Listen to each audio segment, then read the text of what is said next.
Just last night, I got news that a person who I knew not well, but I knew this guy through a family that I know pretty well. This guy passed away from a massive heart attack. Couldn't have been in his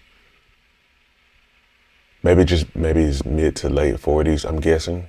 Maybe not even that old. Years ago, when I was in college, my grandmother, I watched her from a distance.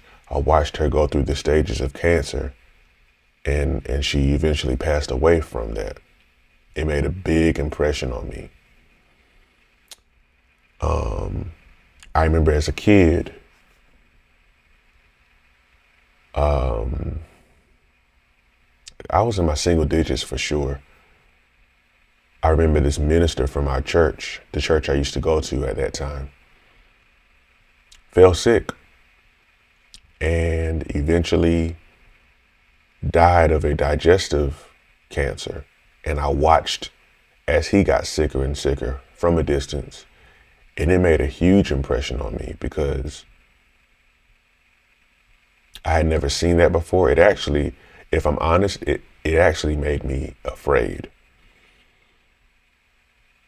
And so those are just a few examples of why my heart is the way it is as it relates to eating healthy and stuff. Now, what I will not do is claim to be perfect or claim to have arrived. I haven't yet. And those who know me know that I haven't. But when it comes to being healthy and eating healthy and the whole deal with being on a plant-based journey, that's the biggest reason why. It's quality of life. Do me a favor before I get too far in this video and like and subscribe, please. If you like what you're hearing so far, please like and consider subscribing. That's what helps people to see this content. And yeah, thank you. As a kid, I remember we had this big book. It was like a medical, we called it the medical book. And my brother knows what I'm talking about. And it was like a self-diagnosis kind of thing. You could basically go in and it would ask you, do you have this symptom? And then have an arrow and you trace the arrow. And then it asks you another question, ask you another question. And then at the very end, it would say like, you might have such and such. And if it was something serious, it would say, you need to go see a doctor now.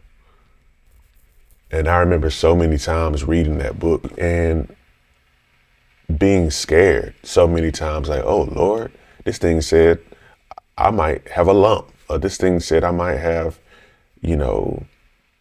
something going on in my brain or just whatever else. I just remember it inciting fear. And not only that, but I've never really been that fond of doctor's offices. And so over time, I developed a mindset of how can I prevent myself from having to go through this whole lifestyle of this lifestyle that I see of people being in doctor's offices.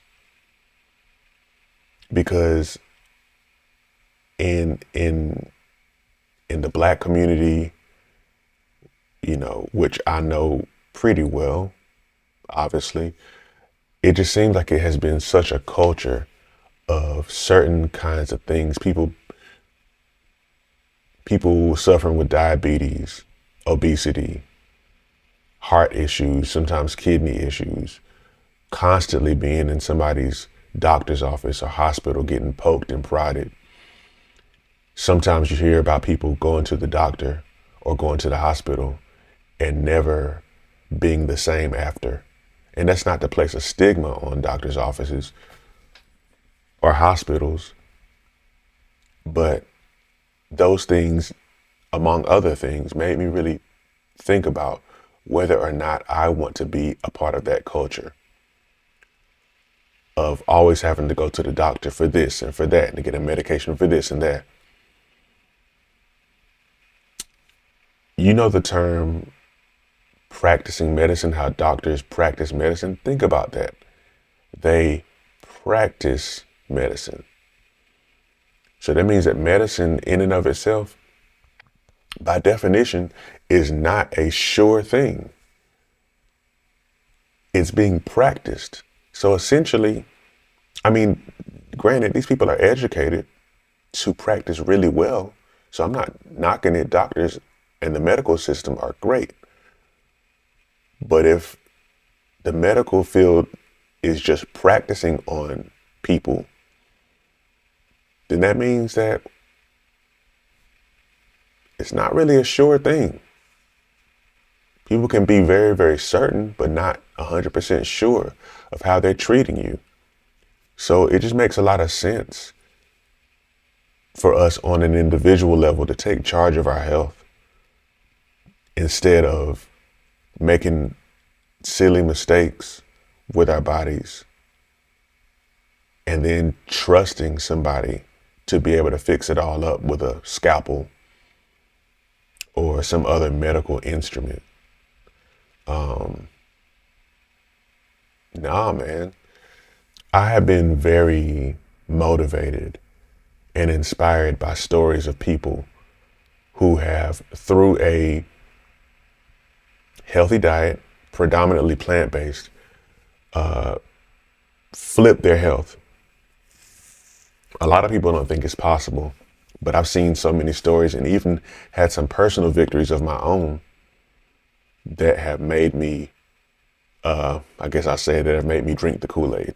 There's a website called chrisbeatcancer.com, and I'll try to have the link here on the screen somewhere. So you can read his story yourself. This guy named Chris basically was diagnosed at a young age with cancer. And I think it was a late stage cancer at that. He may have even had a surgery to try to help eradicate it. But you know, late stage cancer is not usually something that goes away with one surgery. And so what he did was he found out about a plant-based diet and juicing. And let's just say probably well over a decade later, he's been totally healthy. There's a guy who I follow, this guy named Dr. Michael Greger. When I say I follow, I mean, I've read a lot of his material, watched a lot of his videos, and they've inspired me. And he always tells a story about his grandmother who had late stage heart disease. I mean, she was probably at the brink of death. She could barely move around without having to gasp for breath. She couldn't really walk. Into the program for 3 weeks. 3 weeks. This program put her on a plant-based diet and had her doing some light exercise, maybe progressive exercise. In 3 weeks, this woman who could not walk was up walking miles. And this was a grandmother. She was I want to say she was in her 60s. I can't remember. And I praise God, I have not had a medical crisis, and I don't plan to, but I have experienced a greater sense of well-being after following a plant-based diet at times. And I remember in particular, early this year, this is 2024, early this year, my church was fasting and we were on liquids. I think I was doing like just juices and smoothies.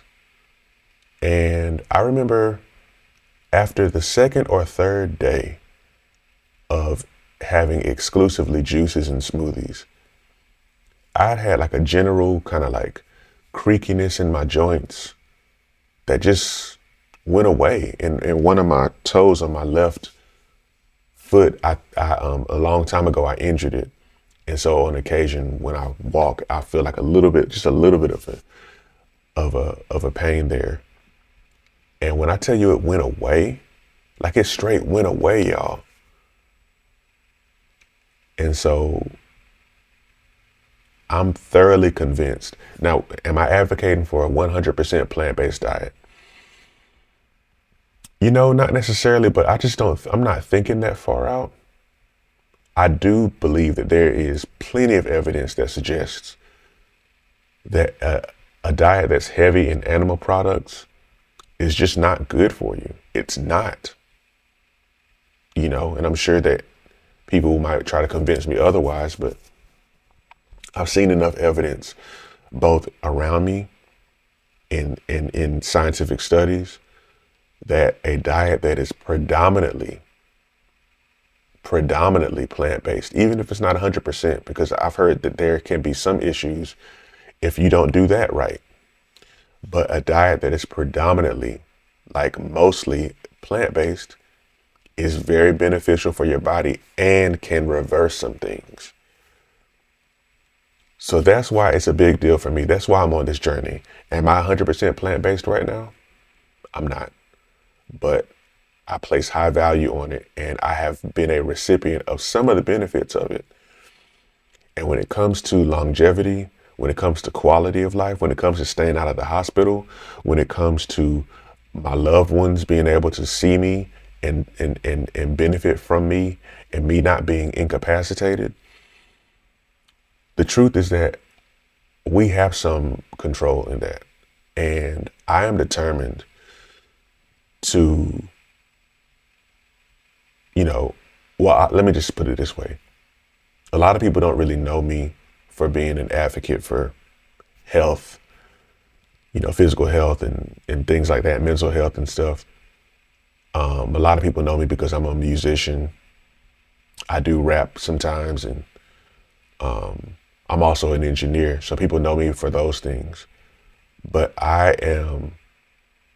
believe I'm called to help people see a different way and to actually learn that they can take some sort of responsibility for their bodies and not just suffer.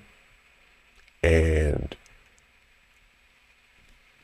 hey, if that's what I'm called to do, if that's one of the things I'm called to do, I'm gonna do it because why not? Like, there are too many people that are just dropping off this earth now at young ages. That's why this is a big deal for me. That's why I'm on this journey. Now, will I eat meat today? I may, but again, for me, it's not a legalistic thing. It's something that I'm moving towards, and I'm literally studying it and implementing things and studying the benefits personally, doing research. And so will I be 100% plant-based one day? Maybe, but I don't know. To the least, I will predominantly be plant-based because I want to live long and have a good quality of life. And ultimately, I want to help you do the same.